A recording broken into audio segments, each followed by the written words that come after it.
Welcome back to Minor League News and Brews. I am your host, Craig Toth, and today we're going to be talking about everything around the Pirates minor league system, giving you some beer reviews at the end of the show.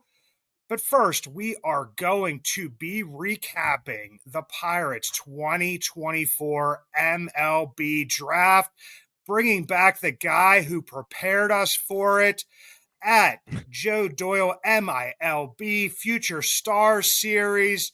Joe, how you doing today, brother? What's up, man? How we doing? Good to see you again. What has it been, like a week? It's been we usually go a year without seeing each other. This time it's a week. You've been a very busy man. Ben Cherington and company have also been busy. The one thing that Pirates fans may not have been aware of is the fact that there was a new director of amateur scouting in charge of this draft. Justin Horwitz had been with the Boston Red Sox for his entire tenure. He was an intern there, moved his way up, and he was like the assistant director before he came over. So Ben Cherington knows him pretty well. But I didn't really see, as we were talking about briefly before here, not much of a different approach to this draft. Kind of seems like Cherington and company have a type, at least in the early rounds of the draft. I looked back, 2020, Jared Jones, 2021, Anthony Solometto, Bubba Chandler, 2022, Michael Kennedy, last year's draft, a guy we talked about last week or a couple weeks ago, Xander Meath, and then this one in the comp round A, they go Levi Sterling. So they do love their prep arms early.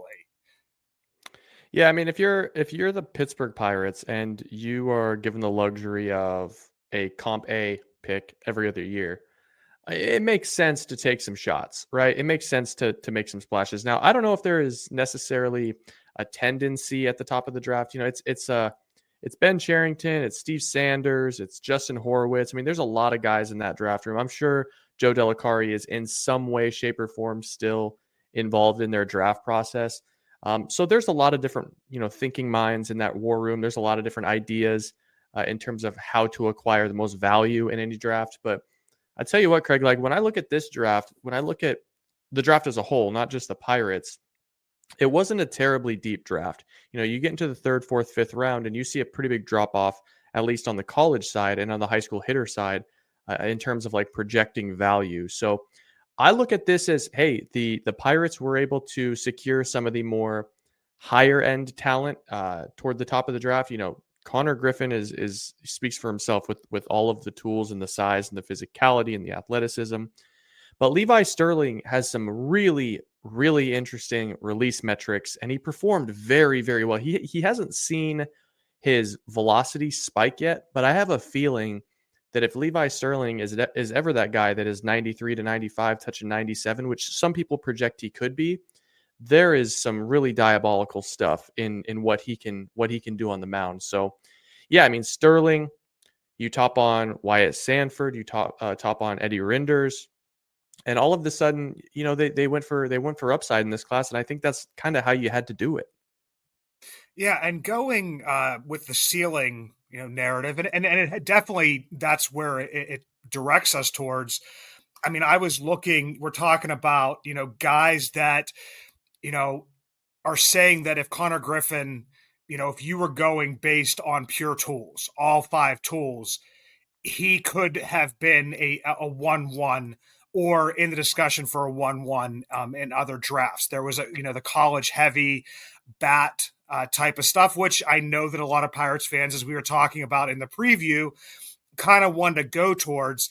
But Connor Griffin, it kind of seems like, defensively, Ben Cherington said he's going to start out as a shortstop. Other people have said, he could easily move to center field and be a gold glover there. He's got the hit tool. He's got the power tool. He's got the speed. The one thing I did hear at least a few times listening to other draft previews, reading stuff, and then reading stuff after the draft is that, Connor Griffin people are questioning his swing a little bit. And I just kind of want to go to you, like, where do the questions like about that swing come from? It doesn't seem to be a decision type of problem. Is it mechanical, or, where does that come from? Yeah, Connor Griffin has some stiffness in his swing. I don't think there's any doubt about that, but when you look at the way that he actually performed over the course of the summer, over the course of this spring, there's not a whole lot of swing and miss in his profile. He makes it work. He still finds a way to put the ball in play, put his tools in motion. So to answer your question succinctly, yeah, the swing definitely has some rigidity to it. There's not the fluidness that you would see in a more traditional, conventional, like number one overall pick in any draft. And that rigidness is where folks kind of pause and go, okay, how much more can this guy unlock? Can he actually get to the plus raw power? Can he get to the above average to plus hit tool that he's shown? Or is the stiffness of this swing going to kind of hold him back from reaching his ultimate ceiling? So it'll be interesting to see whether or not Pittsburgh tries to work with him on that swing, whether or not they try to get him moving, get him a little bit looser, get him a little bit more rhythmic in the box. But there were other guys in high school that didn't have, like Bobby Witt Jr. is a guy that I go to. Bobby Witt Jr. didn't have the most fluid swing in high school that he has now. So maybe with some different training, some different development, you attack the weight room a little bit differently. Connor Griffin can become a better athlete in the box. But to answer, yeah, to be a little bit more succinct, it's never stopped him from performing. It's just kind of holding him back from being the ultimate offensive player that he could be. Well, I mean, that's definitely good to hear. And he is a young player, and there is plenty of time to develop. And we're talking about, the Pirates in the first 3 rounds of this draft got what were, kind of universally like top 100 draft prospects, which, I mean, they are garnering, you know, some good stuff there. I saw that. I think maybe you're a little bit higher on Wyatt Sanford than some people. I know that it's a defensive first player, but even at that, a very young kid, and maybe it's just that his defense is sticking out more now, and there's other tools that can develop. So, what did you see from Wyatt Sanford when you were scouting? Yeah, I had Wyatt Sanford as my number 21 player on my board. I thought he could have gone easy. I mean, I still think he could have gone in the middle of the first round. I had him valued at the back third of the first round. The arm strength really ticked up this spring. He is definitely a shortstop through and through. I think some people are kind of discounting the offensive tools personally. I mean, the kid put on 12 to 15 pounds. He's got a lot of bat speed. I think there's some questions on the hit tool. He had some streakiness as it pertained to swinging at the right pitches in high school ball. He would get out in front on spin a little bit, but I mean, this is a guy that showed real impact with the bat. And when I saw him last summer, when he was facing velocity, when he was facing 91, 92, 93 miles an hour, he was catching barrels and he was showing it to the pull side. So I'm pretty bullish on Wyatt Sanford. I still think he's blossoming into the player that he's going to ultimately become. And I'm always rather bullish, I guess, on the high school left-handed hitting shortstop in any draft, especially when you show me tools on the dirt. And so that's why I just think I think Sanford is going to be one of the bigger steals in this class, and he was one of my favorite picks, at least for any team. Pulling him down to what 35, 36. I think that's an awesome value.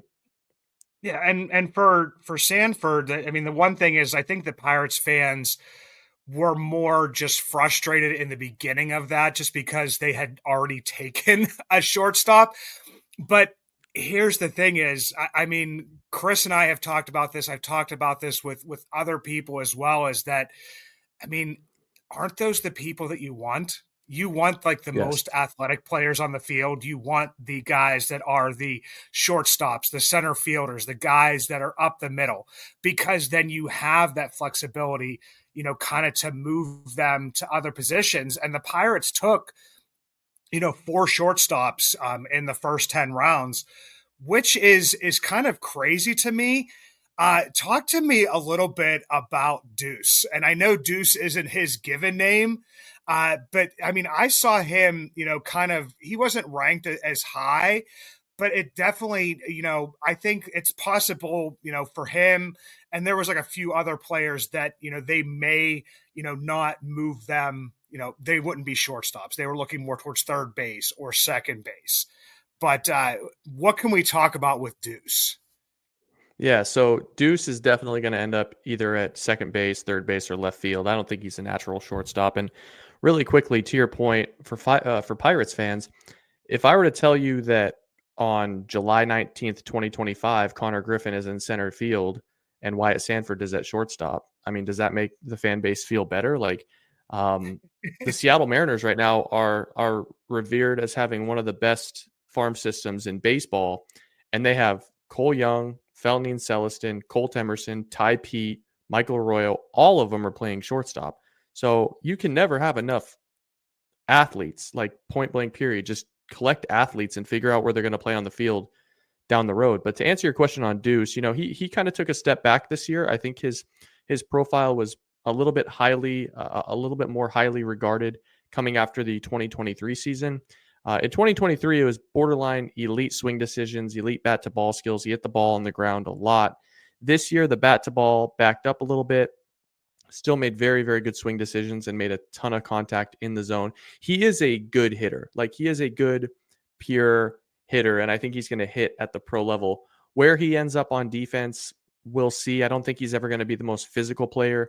I'm not sure if his raw power is actually going to translate to a wooden bat league, but he's a nice player. I think he's probably more of a utility at the end game here, but again, it's athleticism, it's bat to ball skills, it's mature swing decisions, and I think that can take you a long ways in pro ball.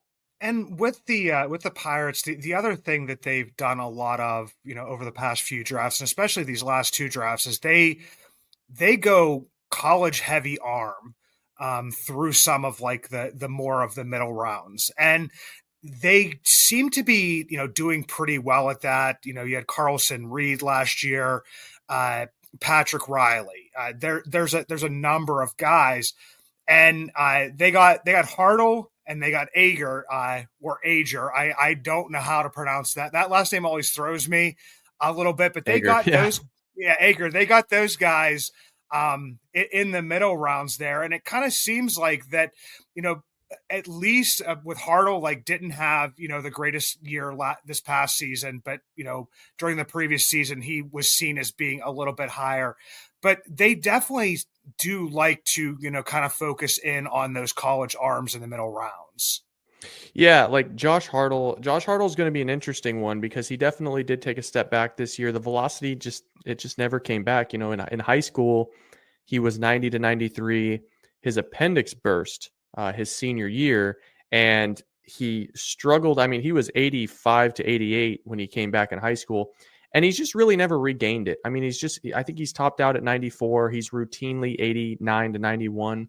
And in a lot of ways, he's not too dissimilar from like Marco Gonzalez, who is pitching with the Pirates now. I know he's been on the shelf for much of this season, but when you have an arm like that, you're going to have to really pinpoint command. You've got to land the cutter up and in under guys' knuckles. You've got to have the changeup working. You've got to pitch on the black.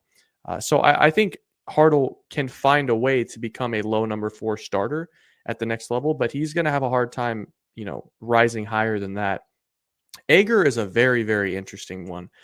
Coming into the 2024 season, a lot of people thought he was going to be a top 50 pick. I mean, Matt Ager was like the cream of the crop. Like, this is a beautiful delivery. Like, it's got the makings of a plus sweeper. He's been up to 94, 95. And it just didn't work out for him this year. He had a hard time getting to the breaking ball. He walked more batters than we were used to. He got hit a little bit harder than we're used to. So I think if you can get Matt Ager back into a place where he's comfortable and where he was at the tail end of 2023 going into this season, you could have something of a second round value, and potentially, I mean, if it all works out, another number 4, maybe a low number 3 starter if you can drag a little bit more value out of that fastball. So he's a really interesting one. And I'll throw one more onto this just because he's probably the most interesting guy that the Pirates drafted. I don't know if they're going to be able to land him, but Gavin Adams out of Florida State, I think, is the guy that Bucco fans need to be talking about. I mean, this is 101 from the right side. It's loose. It's rubber bandy. It's tons of sink.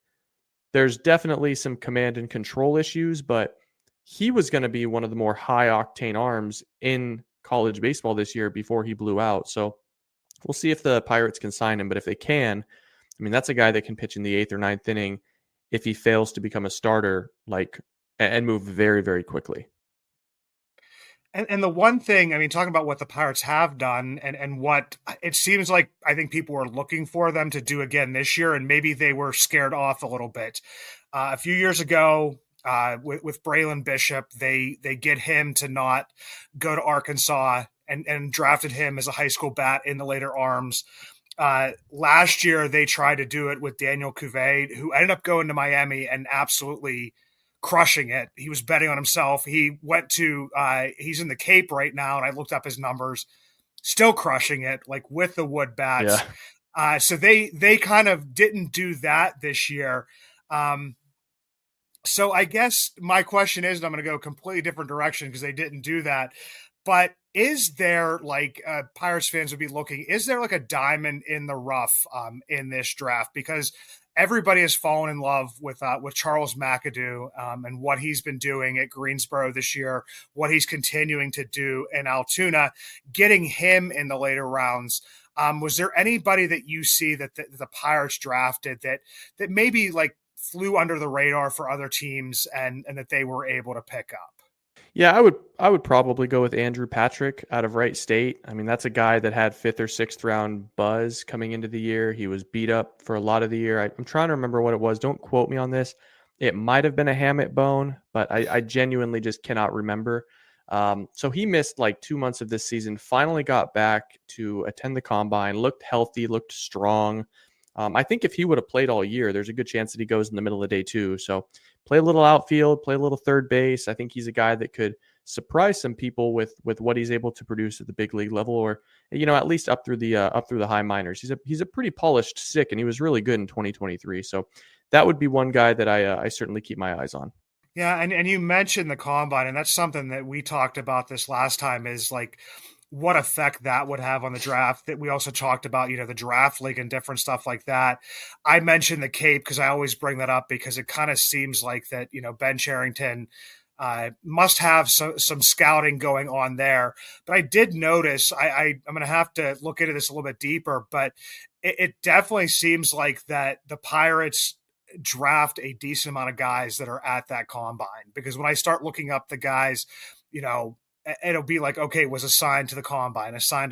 So that's something I'm definitely going to look into a little bit more. But just kind of overall with this Pirates draft, I mean, everybody's, giving it grades, giving it rankings, different stuff like that. And every draft year is different. So you can't really compare it to different drafts, but you can compare it to, who was available.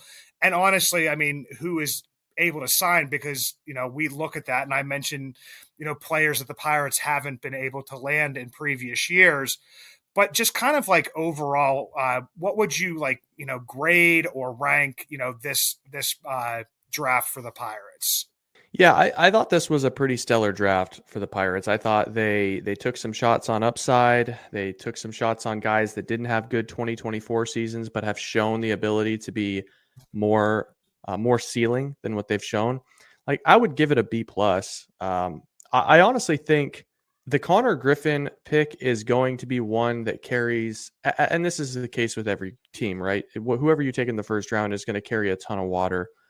Connor Griffin is going to carry a ton of water for this team. They do really need him to hit. They need him to be, the five tool guy, the potential 4.5, 5 win player that he could be. So that's going to be a big part of it. But honestly, some of the shots that they took in Sterling, Wyatt Sanford, Eddie Rinders, I think Will Taylor out of Clemson is very, very interesting. He's had a roller coaster college career with different injuries and playing football and streakiness. So I think Will Taylor could provide some value. But these arms that Pittsburgh took with Sterling and Hartle and Matt Ager and Gavin Adams, and those are some guys that could end up being big leaguers and valuable big leaguers at that. I think if there was one pick that I probably disagreed with, it would probably be the Josh Hartle pick. I did think that there was some some other arms that were on the board in the third round in that $1 million range that would have been a little bit better allocation of resources. But at the same time, at least I don't understand, or I don't know what they signed Hartle for. So if they signed him for 550K or something like that, then it makes a lot of sense. But all in all, I thought this was a stellar draft. I like the blend of college performers and high school prospects, blue chips. So yeah, this is a very, very good draft. I think Pittsburgh fans should be excited about this, and yeah, we'll see how it plays out 3, 4, 5 years from now. Yeah, and Eddie Renders is the one that's, it's not that I want to forget him and I don't forget about him, but that was just that was the other, you know, high school shortstop that they picked, and just the stuff I see on him, he looks like a very solid player. May not have been showcased as much as other ones, but definitely looks like he has some solid tools. Yeah, Eddie Renders is mostly bat. It's mostly hit tool. It's mostly projection in the power department. There's some athleticism there. I don't think he's going to be a shortstop. He probably plays third base.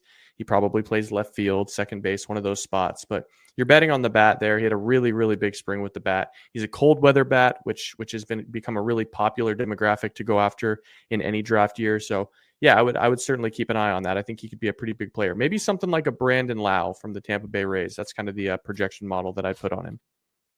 Yeah, see, even when you think you're done, other questions keep on coming out. But I don't have any more questions for you right now, Joe. I'm pretty sure I will at a future date. Anybody that doesn't, please go follow Joe Doyle at Joe Doyle MILB, the Future Star Series. Hopefully, he can take a breath here for at least a little bit until I believe you already have started to rank the guys for next year, though. So not much of a breath. Yeah, no, I'm actually before we hopped on this podcast, I was moving guys from the 2024 board that are eligible for the 2027 draft over to that board. So it's a you're always fighting, man. You're always fighting. You're always swimming Yeah. upstream. Well, I appreciate you making time, Joe, and I can't wait to talk to you again, man. All right, we'll see you, man.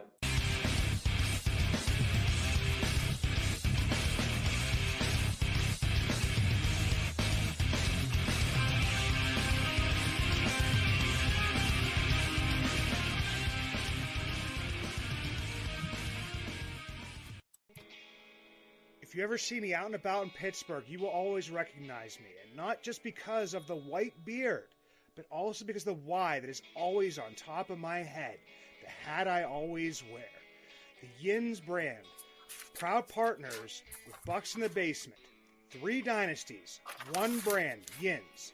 Finally, 1 brand to rep all black and gold. Follow at Shop Yins for new merch drops and giveaways. Order online at www.shopyins, the emphasis on the 2 Z's, high quality comfort, lightweight materials, a new modern look for the black and gold, made for Yins by a Yinzer. Well, I don't have the Y on top of my head today. I do have the Bradenton Marauders because everything starts in Bradenton. And the one thing we didn't talk about with the great guest that Joe Doyle, I always love his insight, is that, some of these guys we are not going to see until next year because this draft is going to be, a little bit different because of the FCL season ending here from the date of this recording in like 6 days here. So usually would see some of at least the high school bats end up in the FCL, but not going to see that. But I want to do a little bit something different for the top 5 Pirates prospects this week, just because since the last time I did the top 5 Pirates prospects, there has not been much minor league play among the top 4 affiliates. So I was going to take a look at the Dominican Summer League for this. Right now, the Pirates, the DSL Gold team, is in first place in their division, 22-9. While the black team, the Pirates black DSL team, is the exact opposite in their division. They're in last place at 11-19. But I did find some good players. Had done some research during this little bit of an all-star break here, watching some games, watching some video, doing some stat checking on some of these guys. So I want to talk about the top 5 Pirates performers that I've seen in the DSL so far this year. And we're going to start with Edward Fiorentino. He is a 17-year-old first baseman, right fielder, left fielder. Just signed this past January for $395,000. Currently, over 123 plate appearances, slashing 294, 472, 576 with 5 home runs, 14 extra base hits, 27 walks, 16 Ks. Number 2, also on the gold team, Adolfo Oviedo. Pirates fans love their Oviedos. 19-year-old right-handed pitcher signed in May of 2022. Pitched in 2023 last year as well. It's his 3rd season in the DSL. He's looking pretty much about the same as he did last season, except for a little bit more of the pinpoint and control. Last year, 34 and 2/3 innings pitched, a 2.60 ERA, a 1.212 whip, 31 Ks, 27 walks. This year, 26 and a third innings, the 2.05 ERA, does have the whip down below 1 at 0.494, but does have 25 Ks to only 7 walks. So seeing a little bit more of that control there, still very young. And then Cesar Aquino, a right-handed pitcher, 19 years old, a 2024 signing, has a 0.82 ERA across 22 innings of work, a 0.727 whip, 15 Ks, 4 walks. And on the Pirates DSL black team, we have Vladimir Pichardo, a 18-year-old right-handed pitcher, was signed in January of 2023 for $750,000. He pitched last year, looks a lot better, just much like the Adolfo Oviedo, much more in the control area because his ERA actually went up. He was 3.67 last year. He's 3.79 this year. We've seen the whip drop because of the walks dropping. A 1.370 last year, a 1.105 this year, 23 Ks last year, 19 Ks this year, 21 walks last year, only 5 this year. And then Andres Villafalane, and he is an outfielder signed in 2023 for $155,000 last year.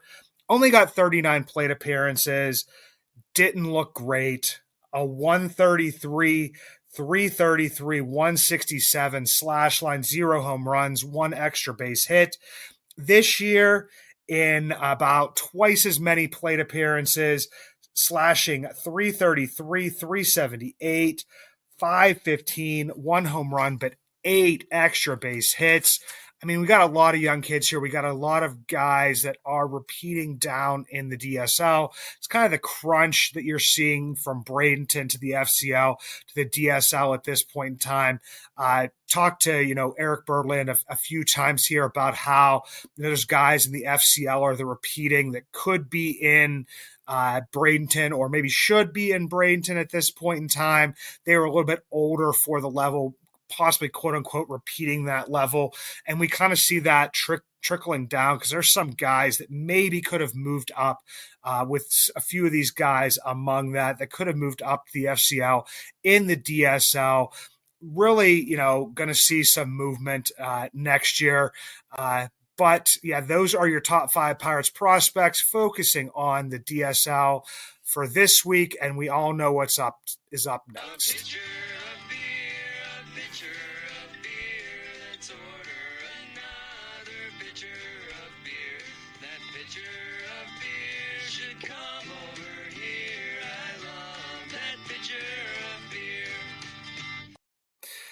I am going to be doing some repeats here, and I know that. And I tried to go back through my notes and everything and look to see which one of these that I've done previously. But this is Fatheads Brewing. They have a nice little 4-pack sampler pack that they always put a new beer in, a seasonal beer, an experimental beer, what have you. But these are their IPA packs. So you're always getting the Sunshine Daydream. You're always getting the Hud Header.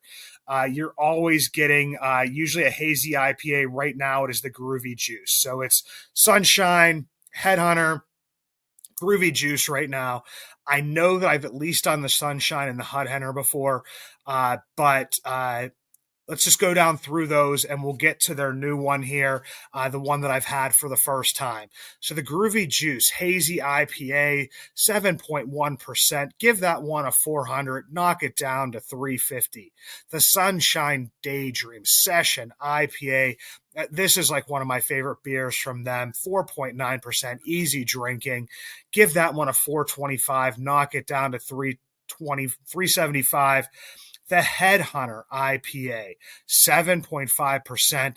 Used to be my favorite beer from there. As I've said, some of the heavier ones I don't drink as much, don't drink as many of. But if I'm just going to have one beer from there, the Headhunter is a great one to have.